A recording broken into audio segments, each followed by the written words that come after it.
First, open the package and arrange the items in the package according to the number of the diagram. First the bucket cushion and then the top cover cushion. There is also a free storage bag.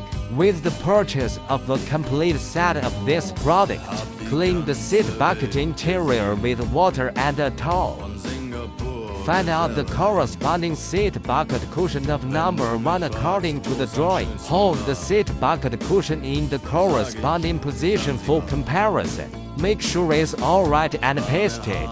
Be carefully stick from side to side. Don't hurry.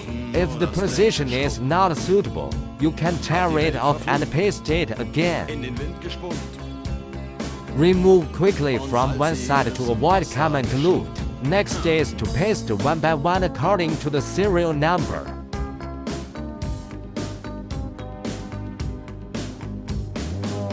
Als wir den Anker warfen, war es himmlische Ruhe. Und die Sonne stand senkrecht am Himmel.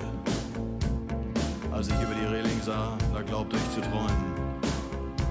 Da waren 1000 Boote und sie hielten auf uns zu. In den Booten waren Männer und Frauen. Ihre Leiber glänzten in der Sonne.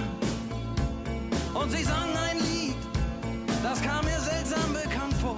Aber so hatte ich's noch nie gehört. The pasting of the upper cover pad is basically the same as that of the seat bucket pad. Notice when you paste it along the curve. Finally, paste the storage bag. Tie the adhesive paper and paste both sides. Storage bag according to personal preference, corresponding position paste. If you encounter any difficulties or problems in the paste process, please feel free to contact us. We will provide you with permanent support. Und warfen